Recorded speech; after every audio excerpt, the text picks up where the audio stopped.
Hey buddies, this is Shalini, and today in this video I will tell you about the political party and what are the types of political party like state party, regional party and national party. Hereafter we will see uh, what are the criteria for recognizing as a national and a state party. So let's begin with the definition of political party. So political parties are like the association or groups of individuals who have the same and similar political views, thoughts and ideologies and try to gain the political power through which they will work for the promotion of the national interest of the country.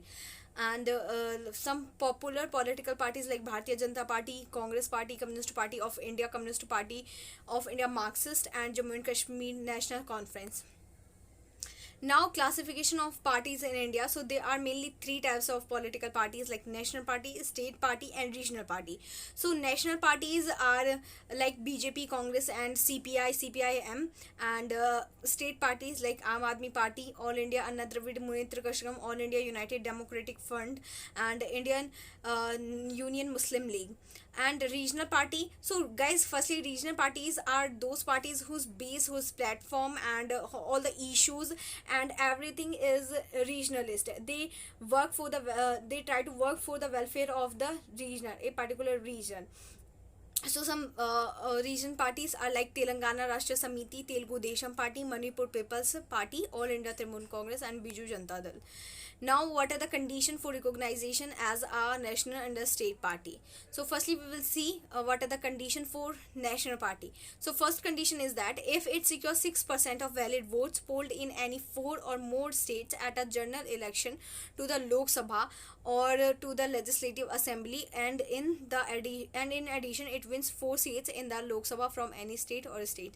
So, guys, suppose there is a party who wants to become a national party, so it is compulsory for him to win 6% of total votes polled in the four states. Like I took hypothetical examples.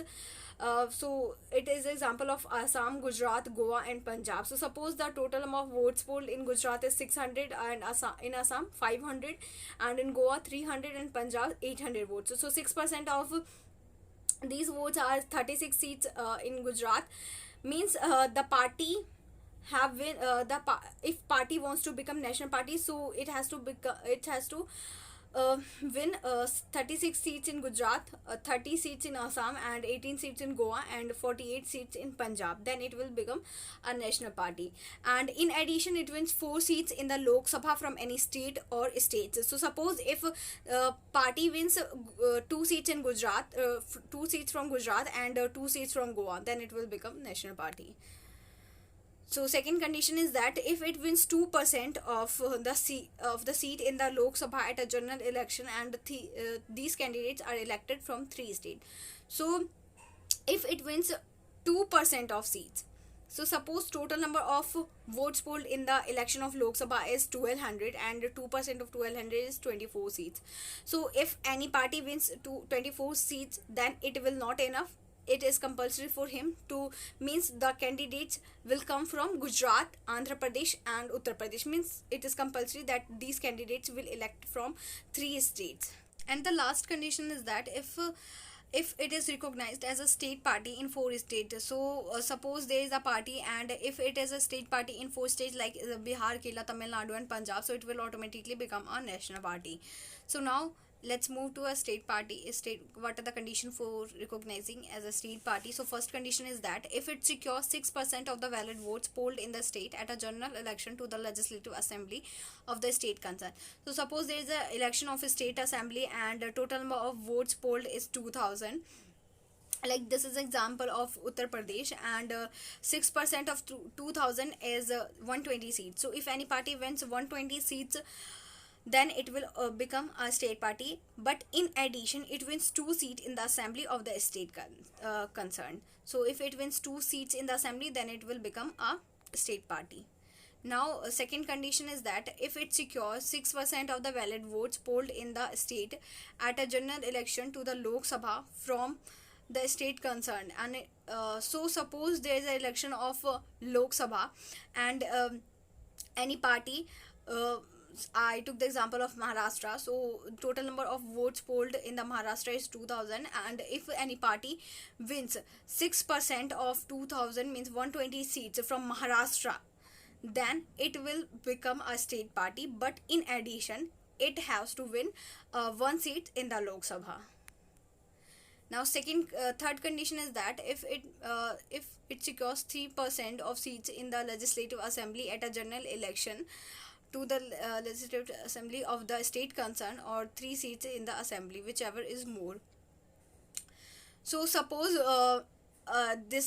suppose total number of seats in Bihar is 300. It's only example, and 3% of 300 is 9 seats. So if any party wins 9 seats in the state, and it's the first condition, or 3 seats in the assembly and 3 seats in the assembly, so it will become a state party, whichever is more. Now, fourth condition is that if it wins one seat in the Lok Sabha for every 25 seats or any fraction thereof allotted to the Lok Sabha from the state concerned. Suppose means for every 25 seats there is one seat in the Lok Sabha. So if any party wants to become a state party, so it has to win. I took the example of Goa. So if a total number of seats in the Goa is 50 seats, so it will get 2 seats in the Lok Sabha. Now, if it secure last condition is that if it secures 8% of total valid votes polled in the state at a general election to the Lok Sabha from the state or to the Legislative Assembly of the state. Suppose, guys, this is the election of the state Lok Sabha election.